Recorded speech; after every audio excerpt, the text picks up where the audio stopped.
Quiero compartir con ustedes estas 7 palabras para que tengan esta oportunidad de escuchar mis reflexiones en este día tan especial de la pasión del Señor. En el nombre del Padre, y del Hijo, y del Espíritu Santo. Amén. De la primera carta del apóstol San Pablo a los Corintios. El mensaje de la cruz es una locura para los que se pierden, pero para los que se salvan, para nosotros es fuerza de Dios, porque está escrito: destruiré la sabiduría de los sabios y rechazaré la ciencia de los inteligentes. ¿Dónde está el sabio? ¿Dónde el hombre culto? ¿Dónde el razonador sutil de este mundo? ¿Acaso Dios no ha demostrado que la sabiduría del mundo es una necedad? En efecto, ya que el mundo con su sabiduría no reconoció a Dios en las obras que manifiestan su sabiduría, Dios quiso salvar a los que creen por la locura de la predicación. Mientras los judíos piden milagros y los griegos van en busca de sabiduría, nosotros, en cambio, predicamos a un Cristo crucificado, escándalo para los judíos y locura para los paganos, pero fuerza y sabiduría de Dios para los que han sido llamados, tanto judíos como griegos, porque la locura de Dios es más sabia que la sabiduría de los hombres, y la debilidad de Dios es más fuerte que la fortaleza de los hombres. Palabra de Dios, te alabamos, Señor. Amadísimos hermanos de la parroquia de Santa Laura, Montoya, Viernes Santo, Viernes glorioso de la pasión de Cristo, Viernes sublime en el que en el silencio de estos días extrañamos, Dios nos habla al corazón. Dios nos regala en su Hijo amado la prenda de la esperanza y de la vida nueva. Hoy nuevamente estamos delante del crucificado. Abrimos el corazón para que Jesús nos hable, como decía Lope de Vega. Dulcísimo Cristo mío, aunque esos labios se bañen en hiel de mis graves culpas, Dios sois, como Dios habladme. Habladme, dulce Jesús, antes que la lengua os falte. No os desciendan de la cruz sin hablarme y perdonarme. Cuánto deseamos que la humanidad herida por el dolor de estos tiempos comprenda que las palabras del que murió en la cruz son la fuente inagotable de la verdadera sabiduría, son la inspiración constante para que el mundo reconozca al Salvador, son más que un testamento de un moribundo, la síntesis del magisterio del que puso su tienda entre nosotros para podernos conocer y amar mejor. Aprendamos a vivir en esta aula privilegiada en la que Jesús enseña con amor doliente y misericordioso su lección de paz. Que en esta noche, silenciosa y misteriosa para tantos, esta palabra nos traiga el consuelo deseado, la serenidad que todos necesitamos, la alegría de saber que no estamos solos en el camino de la vida, porque el Señor de la esperanza transforma su cruz gloriosa en el faro que llevará los corazones destrozados al puerto de la paz y de la vida verdadera. Vamos pues, pidámosle que abra la puerta de nuestro corazón y nos permita meditar con fe y esperanza las 7 palabras del Señor crucificado. Amén. Primera palabra de Cristo en la cruz. Del Evangelio de San Lucas. Jesús dijo: Padre, perdónales, porque no saben lo que hacen. Amadísimos hermanos, perdón es una palabra hondamente comprometedora. Se pide y se da, se ofrece y se regala, se entrega y se reclama. Por quien se siente necesitado de recibirlo, se espera que sea concedido. Para quien tiene la facultad de otorgarlo, se vuelve un don que ha de administrar con sabia justicia y con cuidadosa misericordia. El perdón es un don de Dios, con el que lo pide se llena de nobleza. El que lo da revela la obra de la misericordia en su vida. En este mundo tan convulsionado, hoy Jesús nos propone como punto inicial de su cátedra de misericordia en el altar de la cruz esta expresión que rompe el silencio de su pasión y que nos revela su amor infinito. En esta palabra del Maestro Divino se revelan dos direcciones y dos experiencias para el perdón. Jesús agonizante le propone al Padre una fórmula que rebosa en compasión, porque no saben lo que hacen. Los que rodean la cena se sorprenden porque un reo crucificado sobre un madero terrible pide para ellos algo que no han pedido. Si miramos al momento histórico de la pasión, ante Jesús se revelan las amarguras profundas de los que lo llevaron a la muerte. Aunque el misericordioso crucificado quiera disculparlos, los que allí están, exceptuados los soldados romanos con su centurión, son sabios de la ley, maestros, doctores, son aquellos los que en la última solemnidad de la Epifanía se refería el Papa Francisco comentando la actitud de los sabios ante Herodes cuando llegaron los magos. Ellos indican a Herodes con extrema precisión dónde nacería el Mesías, en Belén de Judea. Conocen las profecías y las citan exactamente. Saben a dónde ir. Grandes teólogos, grandes, pero no van. En este caso, fueron al Calvario los que conocían las Escrituras y habían repasado muchas veces los dolorosos trinos del cántico del siervo doliente, leídos en la solemne liturgia de esta tarde, porque habían escuchado y hasta cantado las estrofas del Salmo 21 que entonábamos el Domingo de Ramos. Por ignorantes no los podemos tener. Sabían desde el principio que lo que Jesús dijo en la sinagoga de Nazaret se había estado realizando en cada una de las acciones de Jesús. Hoy se cumple esta escritura. Es una expresión que se puede aplicar muchísimas veces a las acciones de Jesús, como bellamente nos lo recordaba en esta semana el Evangelio de San Juan, precisándolo con la fórmula para que se cumpliera la Escritura. Para ellos, en primer lugar, hay perdón, porque el amor de Dios supera ese rencor que brota del corazón de los que saben que están haciendo el mal y se deleitan en él, de los que culpablemente cumplen minuciosamente las consignas de sus corazones ensiguecidos por el odio, como tan frecuentemente los constatamos hoy en tantas polarizaciones. Pero como lo dijimos hace un instante, también junto a la cruz hay una serie de personas que están allí cumpliendo las órdenes de Pilatos, acatando las instrucciones de los centuriones, acaudillados hasta con amenazas por quienes tramaron la muerte de Jesús. Esta otra ignorancia debió quedar confundida ante el terrible espectáculo del crucificado, porque el centurión luego hará proclamación de su propia experiencia. En verdad, este hombre era justo. Qué bello fuera que en este mundo que vive la intensidad del dolor de tantos modos y en tantas partes, pudiésemos optar por ofrecer al bálsamo del perdón a quienes han sido atacados por el virus del odio y la venganza, a quienes respiran tanta amargura, a quienes quieren contagiarnos con la bacteria terrible del rencor.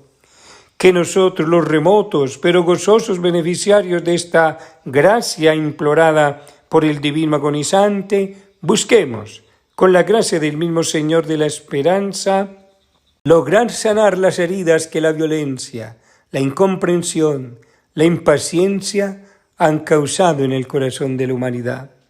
Jesús el paciente, el justo, quiere que su cruz sea cátedra de misericordia, de bondad, de esperanza, constituido Salvador, Señor y Mesías, como le habían llamado los ángeles de la Navidad. Nos manda ahora a llevar la gracia de su perdón y a inaugurar el reino de la clemencia y de la esperanza. Perdónanos, Señor, porque también nosotros no sabemos lo que hacemos. Perdonemos para que merezcamos perdón. Amén. Oremos. Ten misericordia de tu pueblo, Señor. Perdona sus pecados y haz que tu indulgencia aleje de nosotros lo que merecemos nuestras ofensas. Por nuestro Señor Jesucristo, tu Hijo, que vive y reina contigo en la unidad del Espíritu Santo y es Dios por los siglos de los siglos. Amén. Segunda palabra del Evangelio de San Lucas. Uno de los malhechores colgados lo insultaba: ¿no eres tú el Mesías? Sálvate a ti y a nosotros. Y el otro reprendía: ¿y tú, que sufres la misma pena, no respetas a Dios? Lo nuestro es justo, pues recibimos la paga de nuestros delitos. Este, en cambio, no ha cometido ningún crimen. Y añadió: Jesús, acuérdate de mí cuando llegues a tu reino. Jesús le contestó: te lo aseguro, que hoy estarás conmigo en el paraíso. En la rocosa formación desde la que se ve la ciudad de Jerusalén, se elevan las cruces de los maleantes. Hoy allí hay 3 crucificados. Según San Juan, al centro estaría Jesús y que los otros le acompañan. La tradición incluso los ha nombrado con los subjetivos nombres de Dimas y Gestas. En la tarde, mientras se adoraba la muerte gloriosa del Señor, contemplábamos la cruz, incluso le cantábamos: oh cruz fiel, árbol único en nobleza, jamás el bosque dio mejor tributo en hoja, en flor y en fruto. Dulces clavos, dulce árbol donde la vida empieza con un peso tan dulce en su corteza. Sabemos bien que cada vida está marcada por sentimientos bien diversos, por los que es lógico pensar la experiencia que viven los crucificados, de modo especial los maleantes que acompañan a Jesús, pues el solo dato de que estos hombres fueran condenados a muerte nos indica que su vida debió ser una suma de complejidades. Sin embargo, uno de los condenados, llamados popularmente el buen ladrón, como si existieran ladrones buenos, le habla a Jesús haciéndole una insólita petición: estar en el reino. ¿Qué reino podría esperar un pobre condenado? ¿Quién sabe cómo llegó a sus oídos la palabra del reino referida a Jesús? Los que estudian las Escrituras tendrán alguna y muy valiosa respuesta, pero algunos intuimos que quizás escuchó por ahí que el crucificado a su lado algo había predicado al respecto. El reino es Jesús, no es un concepto, es una experiencia, es un modo de vivir, una forma de entender la vida, una forma de entender la vida a tal punto que el reino se convierte en la existencia misma del creyente y que, aunque Jesús diga que no es de este mundo, debe cohabitar con el drama de la historia. Los reinos del mundo son regidos por monarcas pasajeros, herederos de nobilísimas estirpes. Lo que nos admira es que en el marco dramático de aquella tarde, la cruz se vuelve trono para un monarca que reina con la fuerza del amor y con la gloria de su clemencia.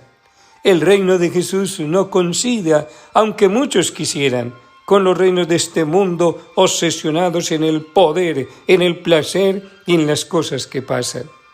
Por eso la predicación del reino que compete a toda la iglesia misionera debe dejar muy claro que Jesús es misericordia, que su poder se ha ganado en el duro combate de la cruz, que ha sido coronado de espinas y revestido de la púrpura de su sangre, que su reinado se extenderá eternamente, conforme al anuncio de San Lucas en el mismo día de la Encarnación. Reinará sobre la casa de Jacob para siempre, y su reino no tendrá fin. Pero volvamos al Calvario, y pensemos en el hombre que comparte el suplicio de Jesús, y pidámosle que nos ayude a leer la realidad del reino en la vida que llevamos, que nos ayude a comprender cómo pasan las cosas de este mundo, cómo nos doblegan las enfermedades, las catástrofes, cómo sufrimos buscando las cornas pasajeras del poder, del placer y de la gloria humana. Pero el ladrón, el reino ha llegado. Este pobre condenado que escogió la vida, una vida distinta a la que fue truncada con el golpe del martillo, con el que los soldados romanos rompían el hilo de la existencia de sus víctimas, es imagen de la humanidad que descubre en Jesús la razón de la vida, que sabe que el Señor será siempre su única esperanza, su verdadera alegría, su única paz duradera. Amén. Oremos.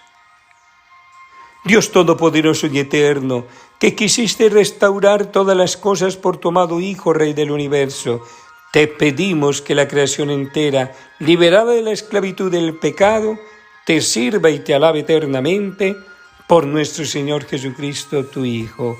Amén. Tercera palabra. Junto a la cruz de Jesús estaba su madre, la hermana de su madre, María de Cleofás, y María la Magdalena. Jesús, viendo a su madre y al lado al discípulo predilecto, dice a su madre: «Mujer, ahí tienes a tu hijo». Después dice al discípulo: «Ahí tienes a tu madre».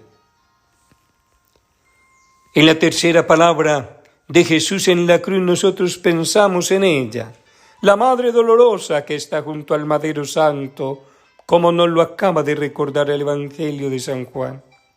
María será siempre la mujer de la escucha. El Papa Francisco nos lo dijo hace un año ya en Panamá. Ella no solo creyó en Dios y en sus promesas como algo posible, le creyó a Dios. Se animó a decir sí para participar en esta hora del Señor. Sintió que tenía una misión, se enamoró y eso lo decidió todo. En María la cruz es una verdad anunciada en la profecía del día de la presentación del niño en el templo de Jerusalén. Este está puesto como signo de contradicción, y a ti una espada te traspasará el alma. Por eso Dios había escogido un corazón capaz de llenarse de júbilo ante las maravillas de su amor, pero con la suficiente fuerza para no desfallecer ante el drama que ahora, en la tarde de la agonía, contemplamos con fe. María allí, junto al madero, como lo afirma San Juan y como lo ratifica la piedad de la Iglesia, está de cuerpo entero, con todo su ser, con toda su vida, con su amor.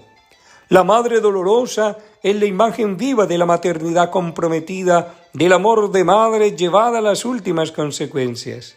Es el modo más perfecto de ser madre, para darle cátedra de conciencia y humanidad a las terribles deformaciones del feminismo moderno, para que se comprenda que la maternidad es un don y un tesoro, para que las que con pañuelos verdes se vanaglorian de pisotear la vida humana en su más débil expresión, la vida en gestación, aprendan a dar la luz, la esperanza y la alegría, como lo hizo María en Belén y como lo hará en la cruz al engendrar los nuevos discípulos. Junto a la cruz está ella, la maestra, recibiendo sus discípulos. Esta es la madre adoptándonos para la fe. Esta es la reina recibiendo los vasallos admirados que la veneraban con amor por los siglos, contemplando sus 7 dolores con piedad exquisita o trabajando como lo hace la Iglesia, aunque muchos lo nieguen, por las muchas dolorosas que encontraremos en el camino de la vida. Jesús agonizante no nos quiere abandonar a nuestra suerte. Por ello encomienda a la Iglesia que está naciendo de su costado abierto a la ternura de una madre, a la dulzura de la Señora del Calvario. En aquella tarde santísima, cuando Jesús entregó su vida por nosotros, la Madre recibía un envío misionero. Fue enviada a esperar a sus hijos en la calidez de los santuarios, en las curvas del camino, en las ermitas y capillas, en las basílicas y en los escapularios. Allí la encontraremos siempre. Hoy, al contemplar este amor de Dios, oramos tomando las palabras con las que el Papa Francisco concluyó el Via Crucis de la Jornada Mundial de la Juventud. Enséñanos, Señor, a estar al pie de la cruz, al pie de las cruces. Despierta esta noche nuestros ojos, nuestro corazón. Rescátanos de la parálisis y de la confusión, del miedo y de la desesperación. Padre, enséñanos a decir: aquí estoy junto a tu Hijo, junto a María y junto a tantos discípulos amados que quieren hospedar tu reino en el corazón. La Madre Dolorosa será Virgen del Triunfo, adornada con las cuentas del rosario, será invocada en todas partes, será gozo de los que gozan, luz de los que iluminan, dolor de los que lloran y gloria infinita de los que anuncian la vida y la verdad. Señor Jesús, te pedimos permiso para concluir esta palabra hablándole a tu Madre. Escúchanos entonces. Oremos. Dios te salve, Reina y Madre de misericordia, vida, dulzura y esperanza nuestra, Dios te salve. A ti llamamos los desterrados hijos de Eva, a ti suspiramos gimiendo y llorando en este valle de lágrimas. Ea pues, Señor, abogada nuestra, vuelve a nosotros esos tus ojos misericordiosos, y después de este destierro muéstranos a Jesús, fruto bendito de tu vientre, oh clemente, oh piadosa, oh dulce Virgen María. Ruega por nosotros, Santa Madre de Dios, para que nos hagamos dignos de alcanzar las promesas de Cristo. Amén. Cuarta palabra del Señor en la cruz. Del Evangelio de San Marcos. A media tarde Jesús gritó con voz potente: Eloí, Eloí, lema sabactani, que quiere decir: Dios mío, ¿por qué me has abandonado? Amados hermanos, en las antiguas y hermosas formas de la celebración de la liturgia de la Semana Santa existió un ritual que muchos extrañan: la denudación del altar. Este rito se prescribía así y tenía como fondo el canto y a la vez piadosa del Salmo 21, mientras que los ministros sagrados despojaban de los manteles el ara santa. Jesús hizo liturgia su muerte santa, declaró en sus palabras que su sacrificio pascual se abría con unas primeras vísperas llamadas Última Cena y llegaba a su plenitud con la hora de nona celebrada sobre el madero de la cruz, cargando sobre sí los dolores de la humanidad entera, los de ayer, los de hoy, sobre todo. En efecto, en el Salmo 21 se retratan los dolores de alguien que sufre indeciblemente. Es incluso una descripción de la misma pasión del Señor que, de manera evidentísima, nos revelan los alcances del desamor, la fuerza de la violencia, la crudeza con la que se ensañaron en el Señor de la vida quienes lo condujeron a la cruz, acorralándolo como una jauría de mastines. Pero quisiéramos ver aquí mejor un acto de solidaridad del Señor. Él se apersona de los dolores de la humanidad, hace suyo el clamor del hombre de hoy. San Juan Pablo II, en el Via Crucis del año Santo 2000, meditaba sobre los pasos de la pasión de Cristo y nos decía: en el culmen de la pasión, Cristo no olvidó al hombre, no olvida en especial a los que son la causa de su sufrimiento. Él sabe que el hombre, más que de cualquier otra cosa, tiene necesidad de amor, tiene necesidad de la misericordia que en este momento se derrama en el mundo. Esta solidaridad sublime la necesitamos ahora para elevar con Cristo el clamor de una humanidad batida por tantos sufrimientos, para que sea Él el intérprete de lo que siente el corazón humano, de las soledades en las que están sumidos tantos hermanos, tantos pueblos, de los campos sembrados de cruces, como lo estamos contemplando en estos días de amargura y sin fin. Ante la generalizada opinión de que Dios se olvidó de su pueblo, los creyentes debemos tener como premisa que Dios no puede olvidarnos, porque es fiel y nunca nos dejará expuestos al mal. A esta palabra lo proclama, según la versión que tenemos del arameo, el Ile Masabactani. Hay en el fondo de estas misteriosas palabras el más vivo retrato de una humanidad que, como un niño cuando se extravía su madre, llora desconsolada, aguardando que al doblar la esquina aquellos brazos amados le están aguardando y que aquellas manos delicadas enjuguen las lágrimas y con una caricia se le curen las heridas. Por eso Jesús dirige su clamor al Padre y quiere decirle con toda la humanidad lo que dice el Salmo 129. Mi alma espera en el Señor, espera en su palabra. Mi alma guarda al Señor más que el centinela a la aurora. Cuando todo se oscurece, tenemos la pésima tendencia de desesperarnos, de perder la fe, de perder la esperanza. Ya sabemos, hermanos amadísimos, que no triunfarán las sombras, ni la muerte, ni la violencia, que por encima de las olas encrespadas de la historia, la navecilla de la fe en la que nosotros bogamos en la historia, sigue su crucero por los océanos del tiempo, que aunque soplen vientos contrarios, la vela le impulsa el amor que es la fe, la esperanza que es confianza, la alegría que sabe que después de las espinas nos aguarda el perfume de la rosa. Cuánto valor nos infunden en estos días los abnegados servidores de la salud, que ante el desgarrador espectro de este mundo atormentado no claudicarán en su entrega a los enfermos, en la protección de la vida, en el cuidado de los últimos. En el Calvario todos oyeron la palabra de Jesús. Algunos pensaban que era el desgarrador lamento de un condenado.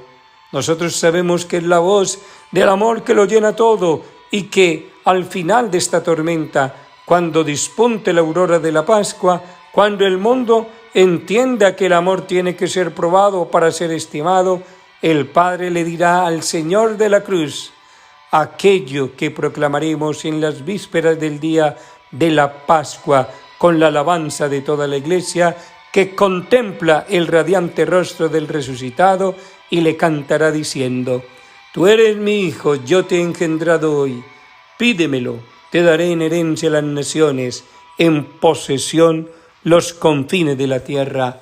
Amén. Oremos.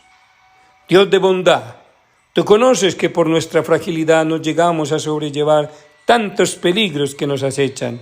Concédenos la salud corporal y espiritual para que, ayudados por ti, superemos los padecimientos causados por nuestros pecados, por nuestro Señor Jesucristo, tu Hijo, que vive y reina contigo en la unidad del Espíritu Santo y es Dios por los siglos de los siglos. Amén. Quinta palabra del Evangelio de San Juan.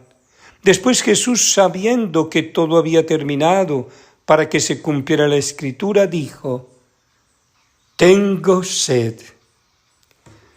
Todos pensamos que en esta memoria de la muerte del Señor sigue cantando el autor del Salmo 21 en los labios de Cristo, y dice el salmista: Estoy como agua derramada, tengo los huesos desconyuntados, mi corazón como cera se derrite en mis entrañas. mi garganta está seca como una teja, la lengua se me pega al paladar.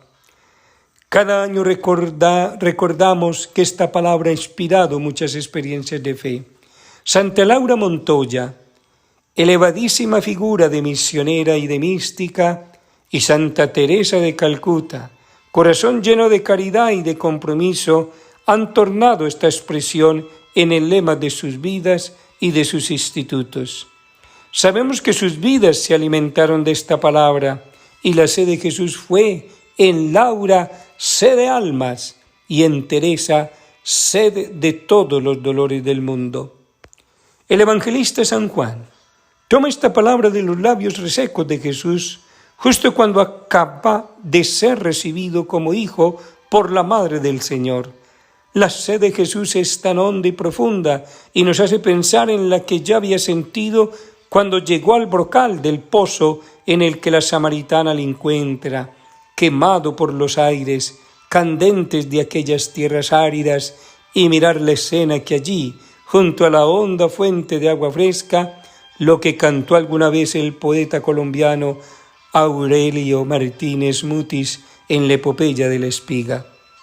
El oro de la tarde caía lentamente, era el paisaje místico y sonoro, y cabe el amplio sicómoro, blanda esencia de mirra en el ambiente. El copioso sudor de la jornada humedeció las sienes del rabino, que traía la vista desgarrada por todas las tristezas del camino. Y cómo hay sed, hay sedientos, hay sed y amor en el corazón de tantos que han hecho de su vida una constante inmolación a las cosas pasajeras y sin sentido. Hay sed de verdad y de esperanza en el alma de todos. Hay sed de verdad en una sociedad acalorada por tanta mentira, encerrada en tantos odios, dominada por la amargura de tantos resecos corazones. El poeta Martínez Mutis incluso nos recuerda algo que aquí es patente. En la cruz está Jesús con su veste desgarrada por todas las tristezas del camino, como le está hoy en el dolor terrible de este mundo atormentado, como sediento estará en el corazón de quienes dejaron sobre la haz de este mundo sus cuerpos desgarrados por la enfermedad. Este sed se vuelve liturgia sublime, soberana, y por eso el prefacio del tercer domingo de Cuaresma dijo: sintió sed de la fe de aquella mujer, y cuando le explicó a la humanidad cómo del corazón del que tiene fe surgen torrentes de agua viva que saltan hasta la vida eterna. Y aquí estamos nosotros, los que con Jesús sentimos sed. Dos sedientos, Jesús mío, tú de almas, yo de calmar tu sed, decía la santa Laura Montoya. Jesús ha querido unirse a la sed del mundo. ¿Tiene sed? ¿Tiene nuestra sed? La padece, la vive, la experimenta. Y sabemos que la sed del mundo solo se calmará cuando vayamos a la cruz de Jesús, que bien nos lo decía el Papa Francisco en sus palabras del pasado 27 de marzo, en el momento de la bendición Urbi et Orbi. Abrazar su cruz es animarse, a abrazar todas las contrariedades del tiempo presente, abandonado por un instante nuestro afán de omnipotencia y posesión para darle espacio a la creatividad que solo el Espíritu es capaz de suscitar. Es animarse a motivar espacios donde todos pueden sentirse convocados y permitir nuevas formas de hospitalidad, de fraternidad y de solidaridad. Esta es la fuerza de la fe que libera del miedo y da esperanza. Por eso el sediento Jesús se nos vuelve maestro. Quiere hospedarnos en su amor paciente y en su corazón cercano para que, por los misterios de la vida, encontremos donde tantos ven árido y sequedad, una fuente de aguas vivas y claras. Abrazar el Señor para abrazar la esperanza es aprender a creer en su amor limpio y gozoso. Señor, yo creo que tú eres el Cristo, el Hijo de Dios, el que iba a venir al mundo. No podemos seguir guardando silencio, sino que debemos mostrar al mundo esta fuente que emana y corre aunque es de noche. Hoy en la tarde solemnísima de la muerte del Señor, San Juan ha contado que el centurión abrió con la lanza el corazón de Cristo, es decir, hizo lo que Moisés en la fuente de Horeb. Ya el profeta Zacarías había invitado en remoto anuncio a mirar el traspasado, para acudir a ese manantial de la esperanza con el cántaro vacío de nuestra vida. Hoy, cuando el mundo vive en esta sed de vida y de esperanza, seamos fuente pura y sencilla de agua viva, seamos el cántaro repleto de esperanza. No seamos jamás el cántaro que también figuró en el Calvario y que, colmado de vinagre, retrata nuestro mundo de modo tan evidente que hasta provoca el reclamo del Señor: cuando yo esperaba uvas, me disteis agrazones. 2 sedientos, Dios mío. Amén. Oremos. Señor, tú hiciste a la Iglesia sacramento universal de salvación, para que la obra salvadora de Cristo se perpetuase hasta el fin de los tiempos. Suscita en tus hijos un fuerte deseo por la salvación de los hombres, para que de todos los pueblos se forme un solo pueblo y una sola familia consagrada a tu nombre. Por nuestro Señor Jesucristo, tu Hijo, que vive y reina contigo, en la unidad del Espíritu Santo y es Dios, por los siglos de los siglos. Amén. Sexta palabra del Evangelio de San Juan. Jesús tomó el vinagre y dijo: todo está consumado. Cuando la gloriosa pasión llega a su culmen, Jesús da un grito de victoria: todo está consumado. Jesús crucificado está entregando todo. Funda la Iglesia a partir de la encarnación, en la que pone su morada entre nosotros y la sigue edificando con su palabra salvadora, con sus signos, con sus milagros, con la vocación de sus discípulos, con la constitución de una comunidad que nace del amor entregado y que brota del sacrificio de su Señor.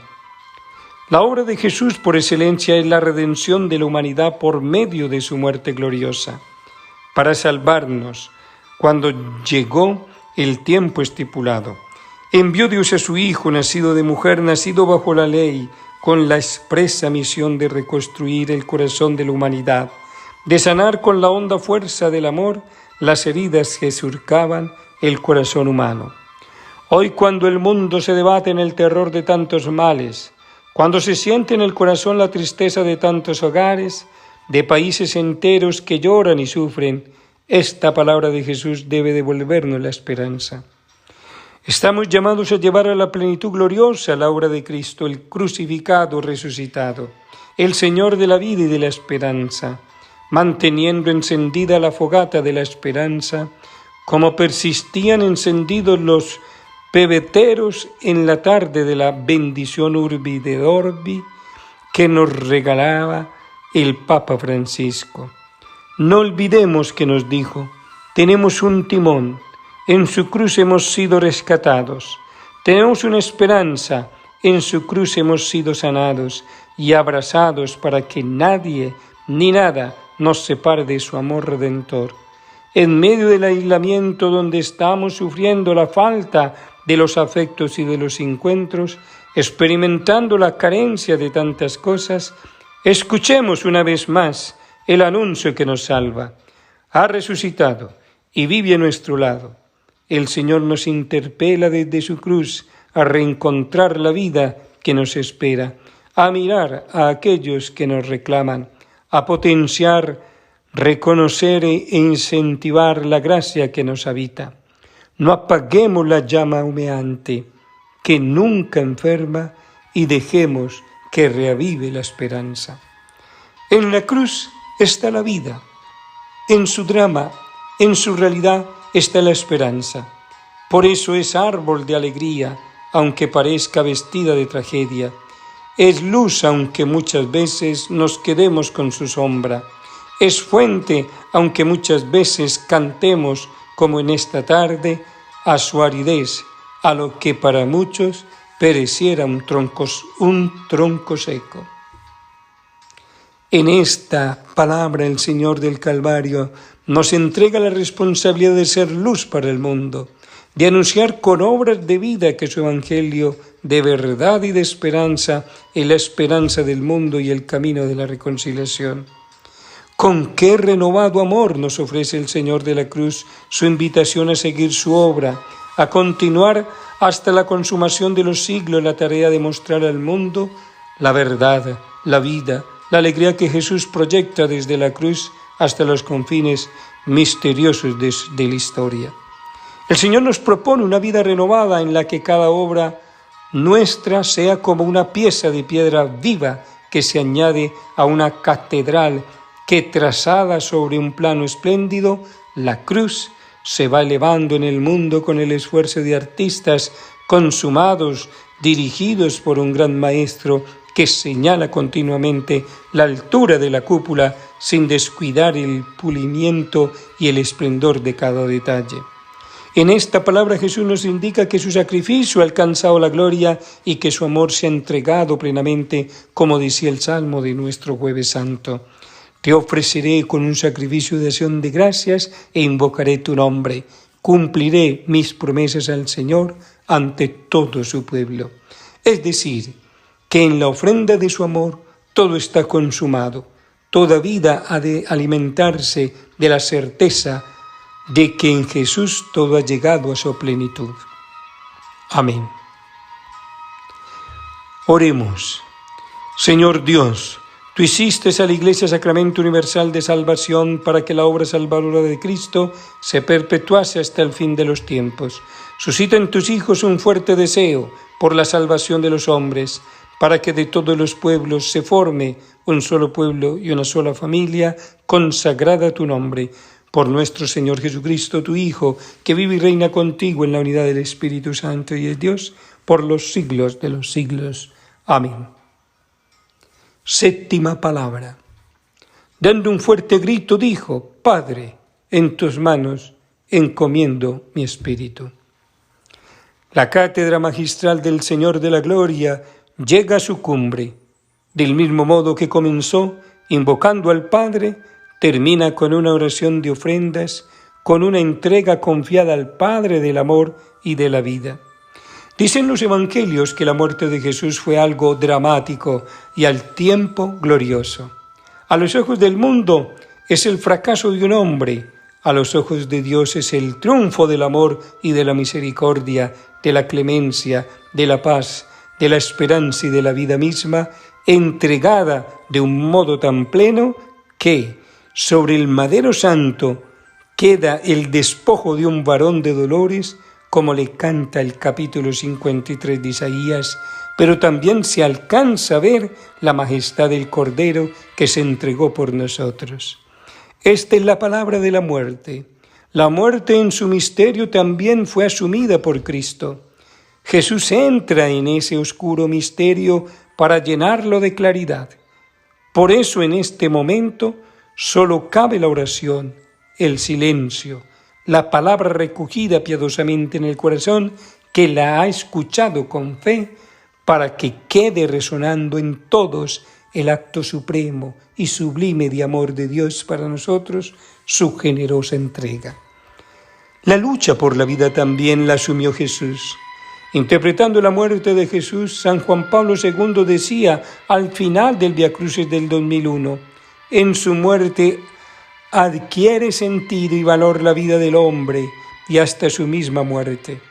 Desde la cruz Cristo hace un llamamiento a la libertad personal de los hombres y las mujeres de todos los tiempos y llama a cada uno a seguirlo en el camino del total abandono en las manos de Dios. La muerte de Cristo os hace redescubrir hasta la misteriosa fecundidad del dolor. Es a este pastor glorioso crucificado que le pedimos que nos ayude a comprender que Él es el Maestro en la tarea más urgente que ocupa el mundo. Ahora, cuando las sombras de la muerte han invadido tantos países, tantos corazones, nos toca proclamar la victoria de la esperanza, arrancar a las cenizas del corazón una chispa de vida y de fuerza para el mundo, una voz de paz y de confianza. Esta es la hora esperada por siglos, la hora en la que se ofrece, ya no en el holocausto ni en las víctimas sacrificadas, sino en el Cordero mismo que nos da vida y alegría, que nos santifica y al tiempo nos eleva a su gloria al encomendar su Espíritu. Las palabras de Cristo en la cruz no pueden concluir de mejor modo. Ante él la cohorte de soldados, las autoridades de su tiempo enmudecen, conforme a lo predicho por Isaías. Ante los reyes cerrarán la boca al ver algo inanarrable. Pero ante él está también la gloriosa expectativa de una humanidad que ha visto cómo la fuerza del Espíritu ha imprimido el dinamismo a tantos seres humanos que en la vida consagrada han prolongado el amor de la cruz en tantas y tan nobles tareas en las que se construye esperanza y paz. En las manos del Padre quedamos con Jesús, o mejor aún, Jesús nos pone en las manos del Padre.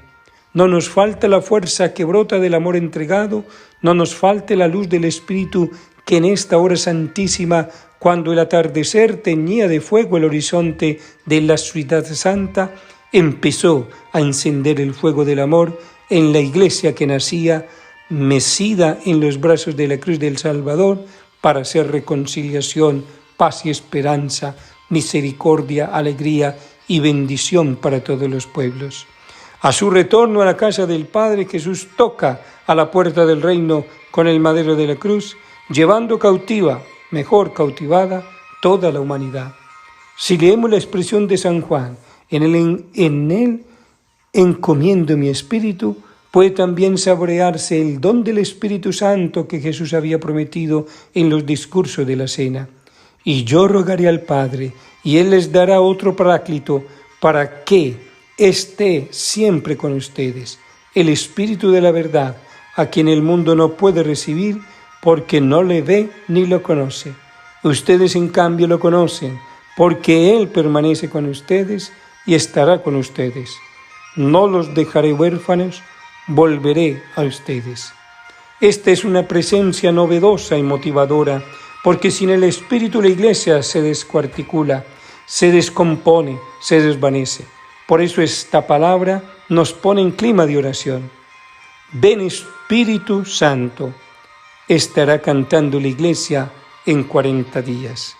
El arzobispo metropolitano Ignacio Jaicín dijo hace ya muchos años y con sabiduría una serie de expresiones que nos sirven de oración.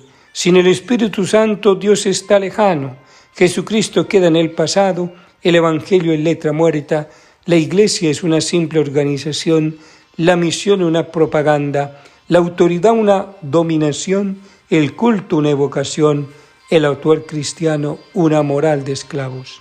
Pero en el Espíritu Santo el cosmos es exaltado y gime hasta que dé a luz el reino. El Cristo resucitado está presente. El Evangelio es una potencia de vida y la Iglesia significa la comunión trinitaria, la autoridad un servicio liberador, la misión un nuevo Pentecostés, la liturgia un memorial y una anticipación, y el actuar humano es deificato.